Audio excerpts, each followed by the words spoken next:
Salut à vous tous, bienvenue sur CC Info 91, la chaîne YouTube consacrée aux non-voyants. Présenté par Alain Leclerc, avec Pascal Cusson. Musique de notre ami José Licenciato, qui nous l'offre gratuitement la musique, merci à lui.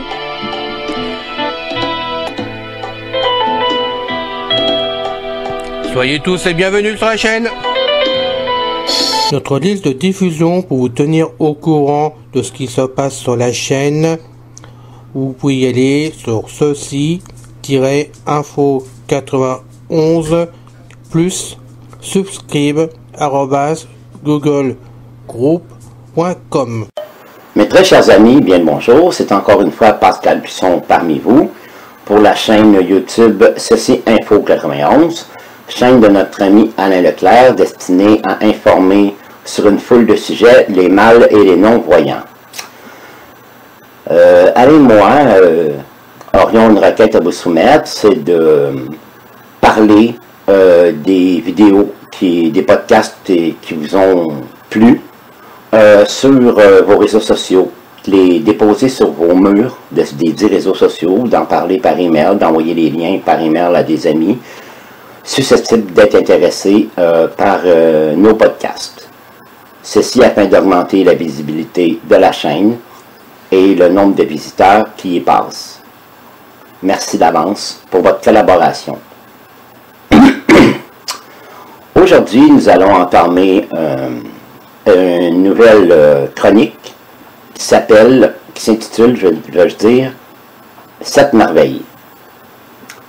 Donc, il y a un organisme qui se nomme l'UNESCO qui a pour tâche de cataloguer le patrimoine mondial des sites et des animaux ainsi que de la nature qu'il considère comme des merveilles pouvant intéresser le monde entier.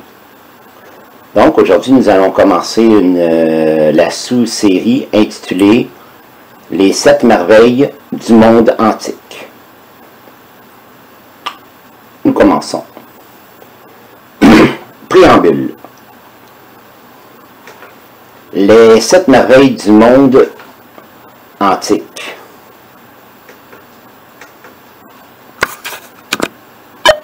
Constituent l'ensemble des 7 œuvres architecturales et artistiques considérées comme les plus extraordinaires du monde antique.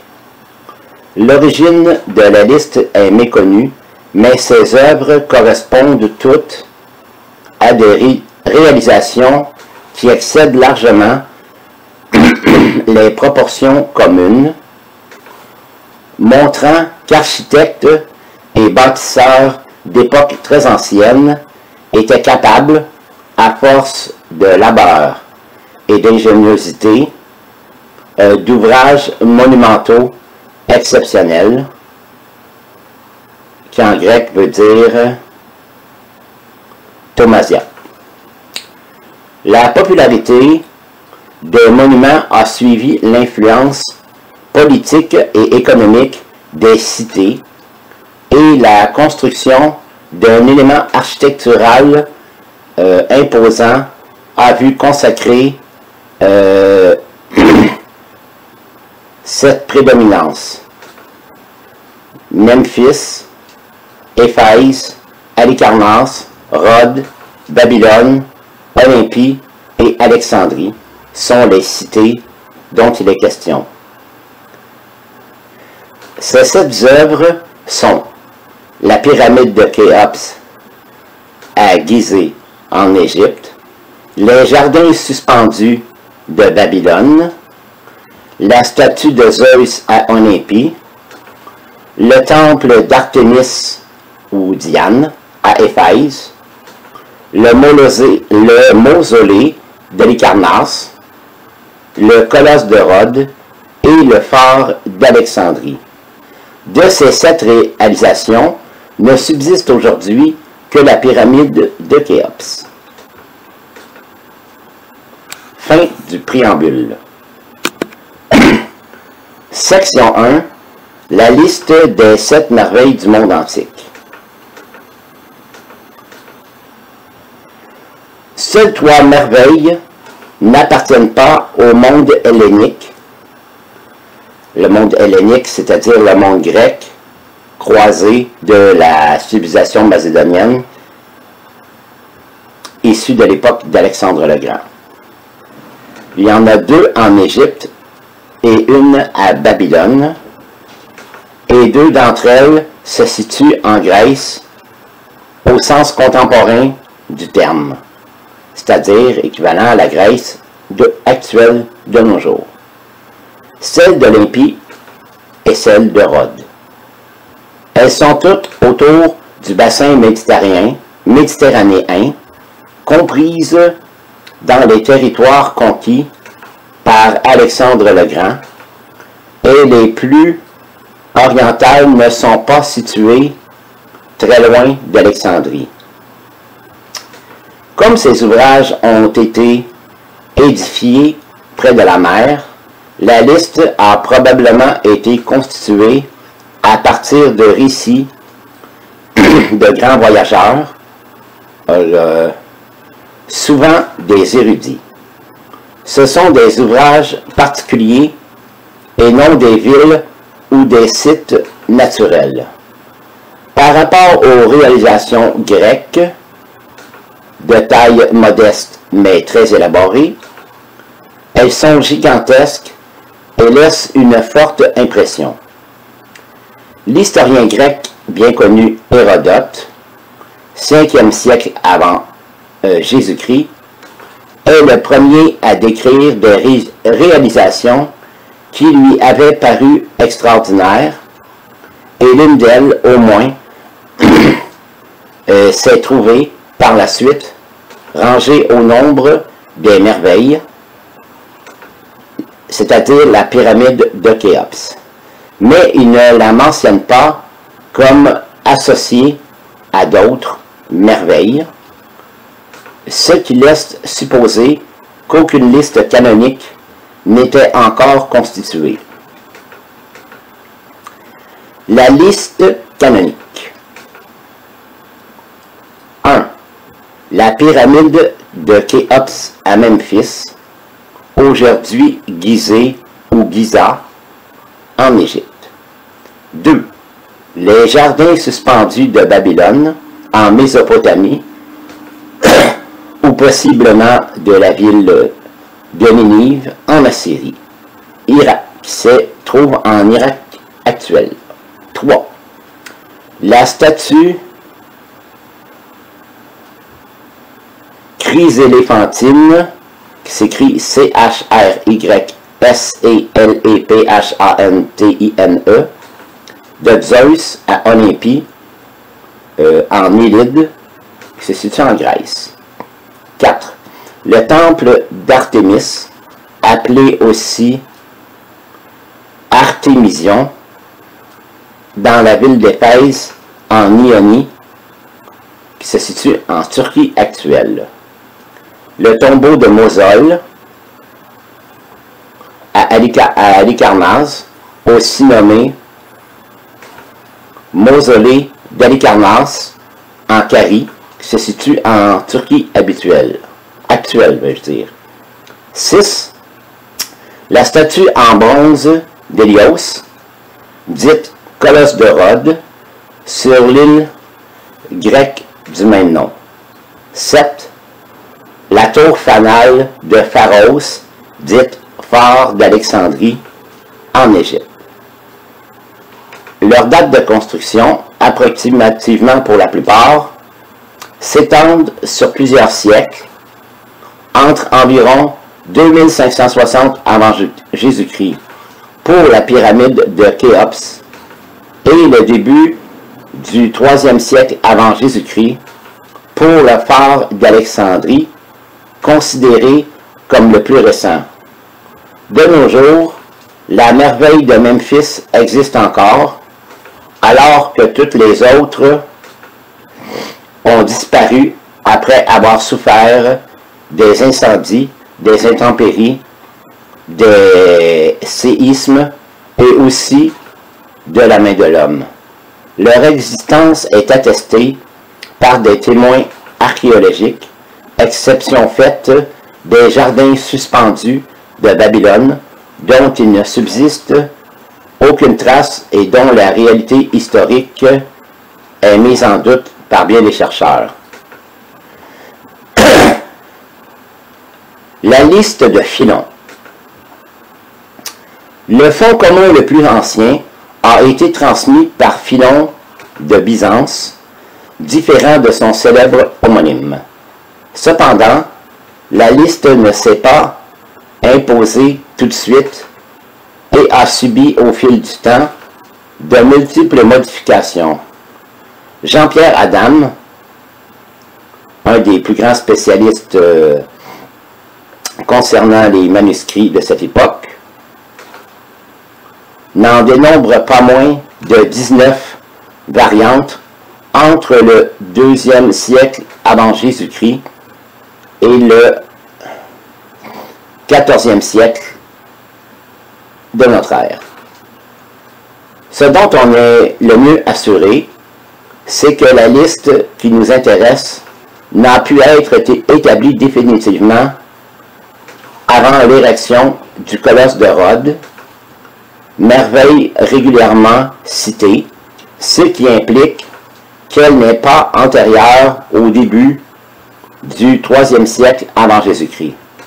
D'un autre côté, Antipater de Sidon, poète grec, dont on situe la mort à la fin du 2e siècle avant Jésus-Christ, a écrit une épigramme contenant la mention la plus ancienne d'une liste complète. La composition de la liste doit donc se situer entre ces deux dates. La liste d'Antipater est l'une des trois qui concorde avec celle de Philon. Début de citation. J'ai contemplé le rempart de la superbe Babylone, où peuvent courir les chars, le Zeus des bords de l'Alphée, les jardins suspendus, le colosse d'Hélios, l'énorme travail des hautes pyramides, l'opulent tombeau de Mosol. Mais quand je vis la maison d'Artémis qui s'élance jusqu'au nu, tout le reste fut éclipsé, et je dis, hormis le sublime Olympe, l'œil d'Hélios vit-il jamais une chose semblable? Fin de citation.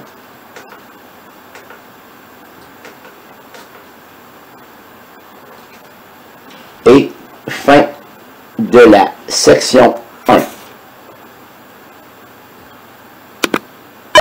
Section 2. Les plus anciens témoignages écrits. Entre la période d'Hérodote et la liste de Philon, quelques auteurs ont mentionné ou décrit des réalisations étonnantes comme étant des merveilles du monde. Callimaque de Cyrène. Callimaque, poète et polygraphe grec de la fin du 3e siècle avant Jésus-Christ, est célèbre en son temps et s'est fixé à Alexandrie où il tient un rôle important à la grande bibliothèque de cette ville. De son œuvre comportant, selon la Souda, près de 800 ouvrages, dont un catalogue de la bibliothèque constitué de 120 livres, les tableaux Pinac ne nous sont parvenus entiers que 6 hymnes et 63 épigrammes. Nous ne disposons pour le reste que de rares fragments de poésie diverses, principalement des iambes et quelques citations par des auteurs anciens.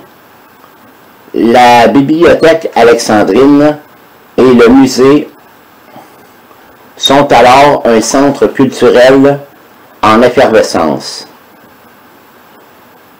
Elle servait à l'époque d'université pour le monde hellénique. Des érudits y passent au crible les manuscrits dont ils assurent la conservation, les commentaires, la diffusion et la correction des copies. On les considère comme de véritables fondateurs de la science philologique moderne. Nous connaissons ainsi leur goût des codex, des bibliographies, des catalogues, des listes, des scolies. Une épigramme fragmentaire trouvée sur un papyrus d'Orsyrhynchos nous apprend que le poète aurait bien parlé du Zeus de Phidias et indique la hauteur du trône. Strabon connaissait ce poème et y fait allusion. Début de citation. Certains auteurs donnent leur dimension de la statue et Callimaque même les cite dans un poème en vers iambique. Fin de citation. Il dit aussi, début de citation, l'œuvre de Charès de Lindos, le colosse de Rhodes, duquel l'auteur des vers iambiques dit que sa hauteur est de 7 fois 10 pieds, fin de citation, ce qui pourrait faire allusion au même poète qui l'admirait beaucoup. S'il n'est pas possible de prouver qu'il est le créateur de la liste des merveilles, selon Jean-Pierre Adams, divers indices font même penser que les principes qui la régissent ont été conçus dans une autre partie du monde.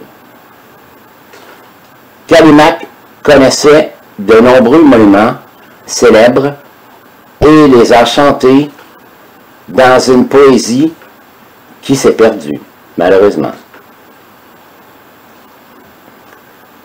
Autre document.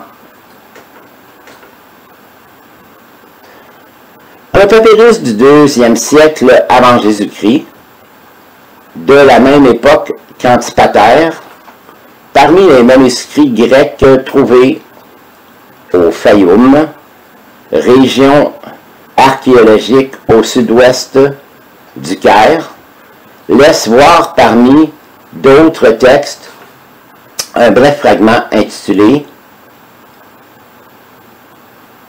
Ta Epta Te Amata.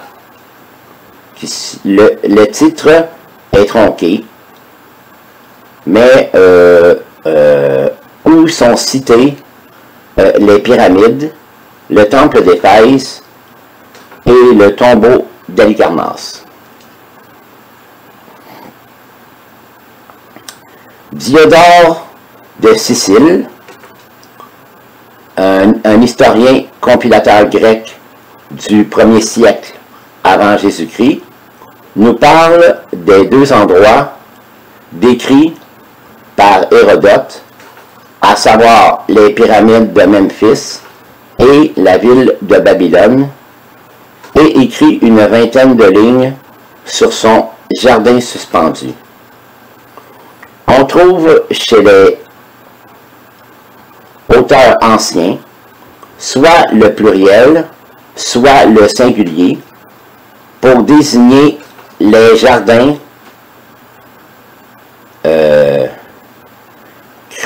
Kremastos Kepos ou Paradeisos qui a donné paradis. Mais sans doute que le pluriel est simplement une conséquence des terrasses élevées l'une au-dessus de l'autre. Vitruve, architecte romain du 1er siècle avant Jésus-Christ, auteur d'une somme considérable sur l'architecture, apparaît avoir entendu parler des 7 merveilles, puisque, dans un paragraphe qui lui est consacré, il rappelle que le mausolée en fait partie. Début de citation. Au milieu d'une vaste enceinte est érigé le mausolée ou tombeau de ce roi, d'un art si exquis qu'on le compte parmi les 7 merveilles du monde. Fin de citation. Cependant, ce spécialiste évoque à peine l'Artémision et les murailles de Babylone, dont les jardins suspendus sont ignorés. Quand il évoque Rhodes et le siège fait par Démétrios Polycorcète, il ne mentionne pas le colosse. Ce Romain semble méconnaître, voire dédaigner, les réalisations du monde grec. On peut même envisager que si Vitruve s'est plu à parler ainsi du mausolée d'Halicarnasse, il le faisait parce que Auguste avait choisi ce modèle pour son propre mausolée sur le champ de Mars.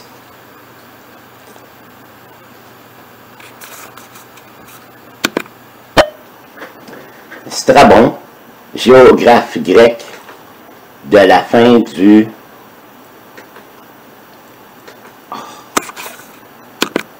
siècle avant Jésus-Christ, confirme que, de son temps, une liste existait déjà, proche de celle que reprend Philon de Byzance. Ainsi, il parle du mausolée. Début de citation. C'est à Halicarnasse que fut construit le tombeau de Mosol, ouvrage rangé au nombre des 7 merveilles du monde. Fin de citation. Puis du rempart de Babylone, il dit, début de citation, sur le sommet de ce rempart, il a été fait un passage assez large pour que 2 quadriges, note du lecteur, un quadrige, c'est un char tiré par 4 chevaux, fin de la note du lecteur, s'y croisent. On comprend que tel ouvrage ait été rangé au nombre des 7 merveilles du monde, sans oublier le jardin suspendu. Fin de citation. Quinte Curse, qui vécut pendant le règne de l'empereur Claude, eut l'occasion, en écrivant sa vie d'Alexandre, au moment de l'évocation du séjour du jeune conquérant à Babylone, de décrire ses célèbres jardins qui constituent, avec celui de Diodore, un des 2 documents les plus importants sur cet ensemble botanique. Pline l'Ancien, qui vécut lui aussi au 1er siècle sous Claude, puis sous Néron, est l'auteur d'une histoire naturelle monumentale. Esprit curieux et universel, il n'a pas hésité à s'intéresser à tout ce qui pouvait instruire ses contemporains et les étonner. Il est sur ce point le continuateur romain du grec Callimaque et de la paradoxographie. Il nous parle, dans son livre numéro 36, consacré aux pierres, de 5 des 7 ouvrages canoniques, cette fois avec le phare, mais sans rien concernant Babylone et très peu concernant Rhodes. C'est au livre numéro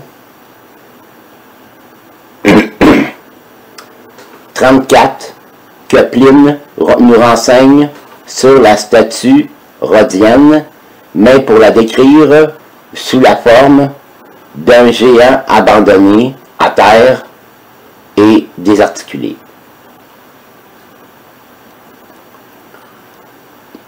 Pausanias, géographe grec du IIe siècle, dit le Périégète, est l'auteur d'un panorama de la Grèce,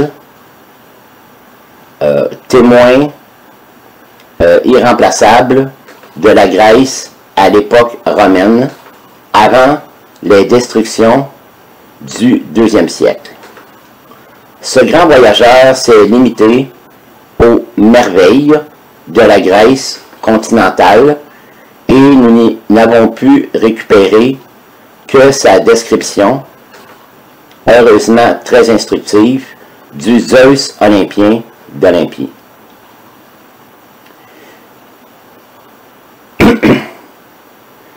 Philon de Byzance. Philon de Byzance est le seul auteur ancien qui a écrit un texte entièrement consacré aux 7 merveilles du monde. Si on ne trouve pas chez lui la description du phare, c'est que ce dernier n'avait pas encore supplanté le rempart babylonien qui, en contrepartie, y est inclus. Il est à l'origine de la popularité de ces monuments. L'auteur en lui-même. Il n'y a plus aujourd'hui de philologue qui croit encore que le Philon de Byzance de la liste soit l'ingénieur grec, auteur d'un ouvrage essentiel pour nos connaissances sur les techniques anciennes. C'est à la fin du 8e siècle qu'un nommé Fabricius mit le premier en doute la personnalité de ce Philon de Byzance, argumentant que ses descriptions techniques sommaires n'avaient aucune affinité avec les connaissances du mécanicien renommé. Dans l'Antiquité, le nom de Philon était courant, comme était bien connue la ville de Byzance. Selon Jean-Pierre Adams, le grand spécialiste des manuscrits de cette époque, il a été dénombré pas moins d'une 60aine de Philons, dont 19 ont écrit, et parmi eux, Philon d'Héraclée, qui fit un traité sur les merveilles de City au 5e siècle. Le document n'ayant aucun repère chronologique, les spécialistes qui se sont penchés successivement sur le texte ont tout de suite été persuadés que cet auteur était loin du style du vrai Philon et qu'il était d'une façon certaine un rhéteur appartenant à une école byzantine que ces philologues ont pu dater entre le 4e et le 7e siècle, tout au plus, particulièrement en raison d'habitudes d'écriture spécifiques à des écoles de périodes bien définies. L'histoire du document, c'est-à-dire de la fameuse liste des 7 merveilles du monde antique. Il n'en existe qu'une copie unique datant du Xe siècle, selon l'examen du manuscrit et de la calligraphie, mais pas plus loin que la première moitié de ce siècle-là. Sa présence a été attestée dans un monastère du mont Athos, et il devait s'y trouver encore entre le 14e et le 15e siècle, à peu près l'époque où on suppose qu'il est entré à l'université de Édimbourg, peut-être par l'intermédiaire de l'abbé de Sporem, fournisseur habituel de ces manuscrits. En 1623, lors de la guerre du Palatinat, la ville de Édimbourg, foyer protestant, fut prise par Maximilien de Bavière, chef de la Ligue catholique. Le pape en profita pour se faire transporter à grands frais la bibliothèque palatine à Rome. Léo Allatius, qui veilla au convoi, eut en qualité de bibliothécaire de la Vaticane la tâche de procéder à un catalogue détaillé. Il était donc bien placé pour être le premier à découvrir l'intérêt du document de Philon, texte inscrit sous l'intitulé Palatinus 398. En 1640, philologue de formation, Allatius, pour avoir l'honneur de l'éditio Princeps, le fit publier dans la hâte avec sa propre traduction latine, une édition que finalement les spécialistes jugent médiocre. Un Français, Boessiud, B-O-E-S-S-I-U-S-D, non, S, Boessius, veux-je dire, helléniste averti, qui, au cours d'une mission diplomatique auprès du Saint-Siège, avait repéré le texte 28 ans plus tôt et y avait travaillé pour son loisir, pense alors que sa traduction est bien meilleure et l'a fait éditer en 1661 parmi un recueil de miscellanées. Mais son texte est trahi par un nombre déplorable de fautes d'impression qui le rendent inintelligible. En 1797, la France révolutionnaire défait l'armée pontificale et emporte en butin 500 manuscrits. Le Palatinus 398 arrive ainsi à Paris. Un érudit nommé F.J. Bast, B-A-S-T, qui parcourt le codex, tombe lui aussi sur le fameux texte de Philon d'Alexandrie et publie en 1805, sans le texte de fond, des notes critiques. En 1816, après l'exil de Napoléon, le Saint-Siège réclame ses œuvres d'art et la partie de sa bibliothèque. De son côté, l'université de Heidelberg n'a pas oublié non plus et demande la restitution des volumes qui lui furent jadis prélevés par le Vatican. Finalement, le Palatinus 398 fit son retour à l'université allemande où il est encore aujourd'hui. Le texte. Le texte a pour titre Péri, Tone, Hepta, Théamaton. Pour ceux qui sont amateurs de grec, je vais vous l'appeler. Péri, ça s'écrit P-E accent aigu R-I. Tone s'écrit T-O accent circonflexe N. Hepta s'écrit H-E-P-T-A. Théamaton s'écrit T-H-E-A-M-A-T-O accent circonflexe M, qui veut dire, en français, à propos des 7 merveilles. Elle représente un ensemble de 6 feuillets. Un prologue et, pour chaque merveille, un paragraphe. La dernière phrase du 6e paragraphe, pas tout à fait terminée, sur l'Artémision, est tronquée.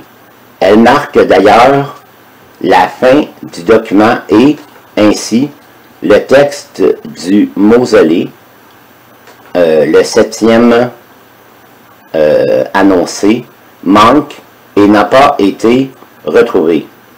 Chaque description, de longueur inégale, ne dépasse pas quelques dizaines de lignes.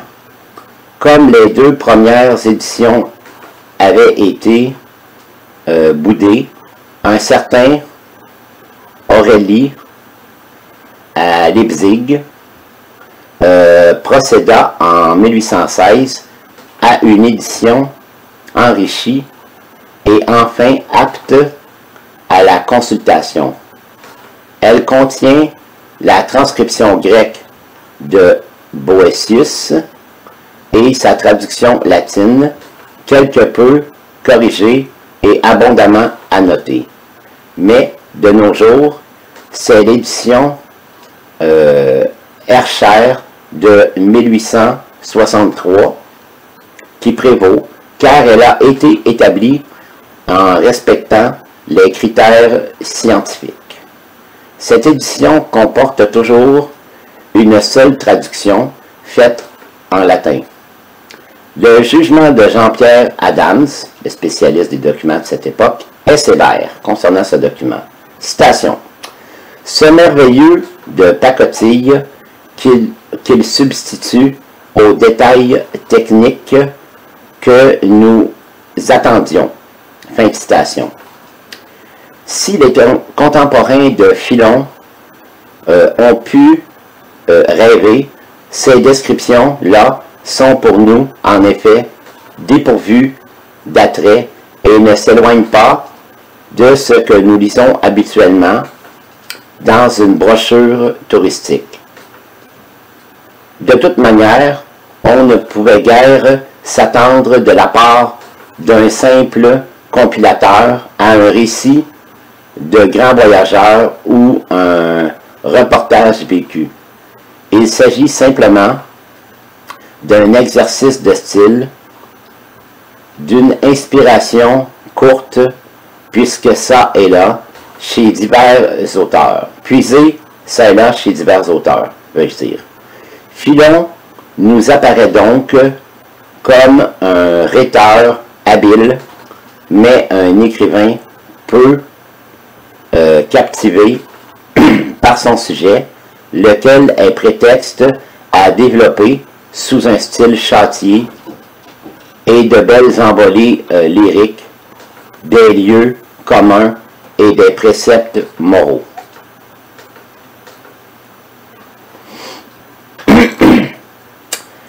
Tableau récapitulatif des 7 merveilles du monde antique. Donc, nous verrons le nom de la merveille, la date approximative de sa construction, le lieu où elle fut érigée, sa fonction, le maître d'ouvrage, c'est-à-dire celui qui a commandé l'ouvrage, le maître d'œuvre, celui qui l'a construite si nous le connaissons, et sa disparition. Merveille, pyramide de Khéops. Date approximative de construction, moins 2560 avant Jésus-Christ, plus 25 ans de travaux. Lieu de l'érection du monument, Gizeh, en Égypte. Fonction, tombeau du pharaon. Maître d'œuvre, Khéops.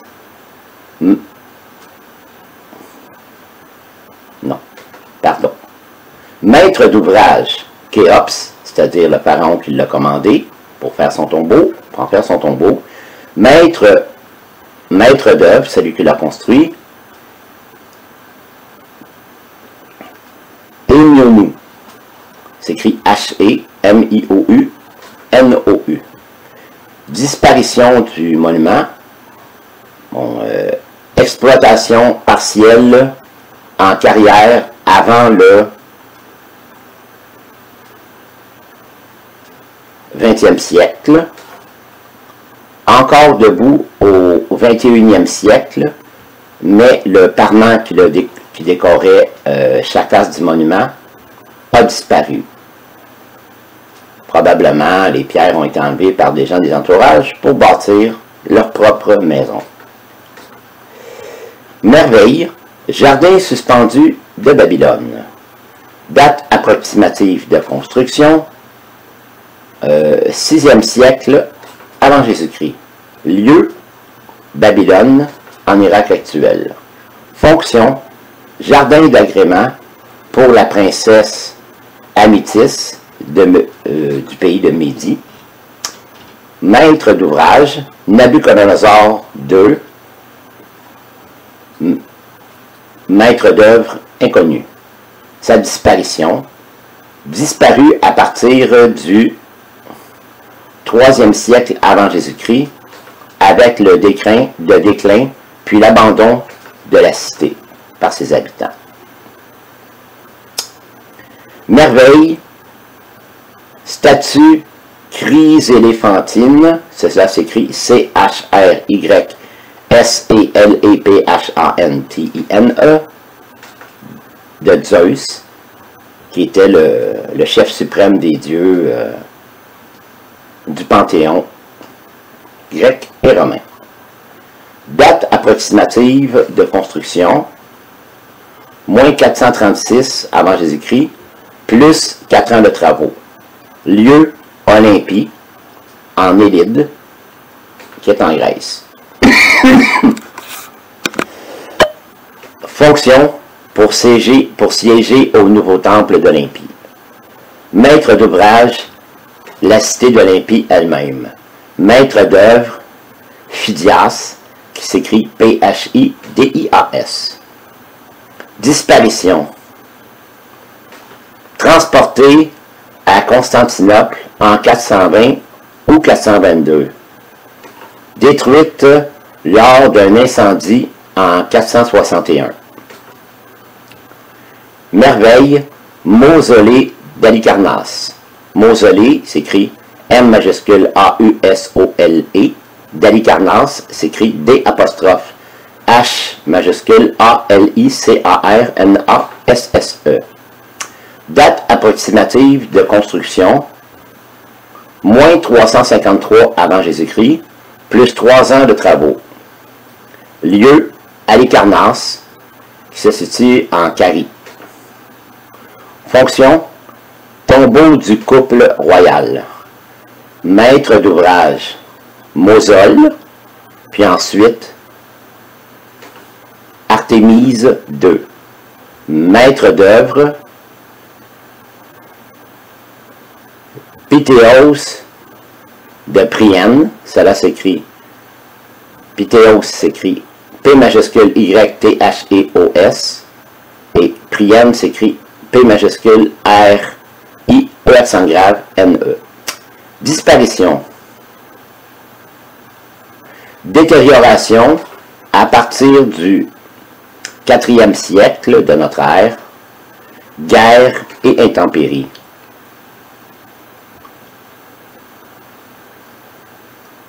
Au 13e siècle de notre ère, état d'enlisement, séisme, puis exploitation en carrière pour des défenses militaires à partir du 14e siècle. Merveille du temple d'Artémis, la déesse de la chasse chez les Grecs, nommée Diane chez les Romains. Artémis s'écrit A majuscule R-T-H-E-M-I-S. Date approximative de construction, moins 334 avant Jésus-Christ, plus plusieurs années de travaux non déterminés. Lieu, la ville d'Éphèse, située en Ionie. Fonction, remplacement d'un temple détruit dédié à Artémis. Maître d'ouvrage, la cité d'Éphèse. Maître d'œuvre, ça s'est basé sur les plans précédents de l'ancien temple. Théodore de Samos et Chersiphron. Bon, là c'est écrit Théodore, c'est écrit T majuscule H-E-O-D-A-R. Samos s'écrit S majuscule A-M-O-S. Et Chersiphron s'écrit C majuscule H-E-R-S-I-P-H-R-O-N. Disparition. Pillé en 236 par les Goths, qui étaient vraiment de terribles pillards. Goths s'écrit G majuscule O-T-H-S. Endommagé par des séismes, partiellement relevé, incendié en 401 après Jésus-Christ par les chrétiens, puis abandonné du culte et exploitation en carrière au 5e siècle après Jésus-Christ. Merveille, colosse de Rhodes. Rhodes s'écrit R majuscule H-O-D-E-S. Date approximative de construction, moins 292 avant Jésus-Christ, plus 12 ans de travaux. Lieu, Rhodes, la ville de Rhodes, en Grèce. Fonction, en souvenir du siège de la ville levée par Démétrios Ier, Polyocète. Bon, ça s'écrit Démétrios, D majuscule E, M-E-T-R-I-O-S. Polyocète s'écrit P majuscule O-L-I-O-R-C, E accent grave, T-E, en moins 304 avant Jésus-Christ. Maître d'ouvrage, la ville de Rhodes. Maître d'œuvre, Charès de Lindos. Charès s'écrit C majuscule H-A-R-E accent grave S, et Lindos s'écrit L-I-N-D-O-S. Disparition. Tremblement de terre en moins 227 ou moins 226 avant Jésus-Christ. Cassé au niveau des genoux. Statue brisée en plusieurs morceaux. Puis enlèvement des débris en 654 après Jésus-Christ. Merveille, phare d'Alexandrie. Un phare, ça s'écrit P-H-A-R-E. Donc, ici, c'est l'édifice qui permet de... Au sommet, à l'époque, on mettait un grand feu pour guider les bateaux dans le port de Pharos, qui était le port d'Alexandrie. Ça a été le premier ouvrage du genre pour guider les bateaux.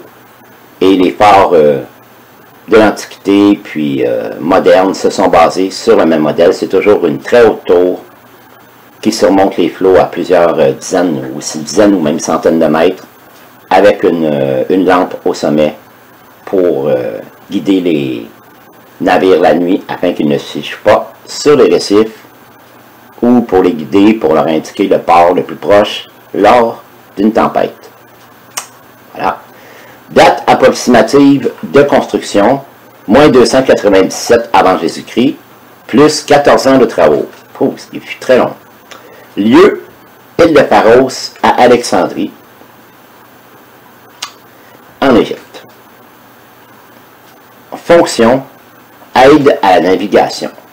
Maître d'ouvrage, Ptolémée Ier, qui fonda la dynastie des Ptolémées, qui est un des anciens généraux d'Alexandre, que lorsque le grand conquérant mourut, son empire fut divisé parmi ses principaux généraux, et Ptolémée, qui était un helléniste convaincu, reçut l'Égypte en partage. Il s'adapta aux mœurs égyptiens, prit le titre de pharaon, mais respecta quand même les dieux des Égyptiens afin d'éviter la révolte, mais il inclut la civilisation gréco-perse. Ce qui entraîna de facto la chute de l'ancienne Égypte, de sa grandeur passée, qui passa à la grandeur hellénistique avant de passer à la romaine. Ça, c'est un petit commentaire que moi, Pascal Cusson, j'ajoute dans la note afin de vous donner une petite précision sur le fameux Ptolémée Ier, qui était vraiment un très grand lecteur, un passionné d'histoire. Donc, maître d'ouvrage, Ptolémée Ier, puis ensuite Ptolémée II, qui décréta, lui, que tous ses successeurs au trône de Pharaon d'Égypte devraient récupérer tous les documents entrant en Égypte afin de les ajouter à la grande bibliothèque d'Alexandrie. Donc tous les bateaux étaient fouillés, même les bateaux diplomatiques et tous les documents récupérés pour être inclus à la bibliothèque. Ceux qui refusaient étaient mis à mort ou expulsés s'ils avaient l'immunité diplomatique. Bon, pour la part d'Alexandrie, le maître d'œuvre fut Sostrate de Cnide, un architecte très connu à l'époque. Donc Sostrate s'écrit S majuscule O-S-T-R-A-T-E et Cnide s'écrit C majuscule N-I-D. Disparition du monument, plusieurs fois restauré, troisième étage détruit par un tremblement de terre au Xe siècle après Jésus-Christ, endommagé par un second tremblement de terre au XIVe siècle après Jésus-Christ, progressivement ruiné, enfin exploitation en carrière pour des défenses militaires à partir du XVe siècle après Jésus-Christ. Voilà, chers amis, fin de la section 2 et fin aussi du podcast intitulé Merveilles du monde. Donc, 7 merveilles sous-catégorie 7 merveilles du monde antique. Survol général, partie 1. Oui, car il y aura une suite qui sera le même titre, mais intitulé partie 2 à la fin, et qui conclura ce podcast. Il contiendra, à lui seul, la section 3 pour compléter ce présent podcast. Ensuite, ce podcast parlera des 7 merveilles du monde brièvement, en survol. Et ensuite, nous reprendrons chacune des 7 merveilles du monde antique pour en parler à fond, en détail, de toutes les manières possibles, afin de vous les faire connaître et de vous faire un peu rêver de ce qu'il y a eu dans le passé, de ce que l'homme a pu construire de merveilleux, et aussi de la démesure de l'orgueil aussi de leur constructeur. Voilà, c'était Pascal Cusson qui a eu un immense plaisir à être parmi vous aujourd'hui, en espérant vous retrouver bientôt tous en bonne santé pour une autre écoute. Sur ce, bye bye, ciao! C'est fini les amis. Merci d'être passé sur la chaîne. Je vous dis à bientôt avec Pascal. Pensez à vous abonner, c'est important pour nous. Pensez à venir sur notre forum, c'est aussi important pour nous. Bye bye les filles. Salut les gars. À bientôt.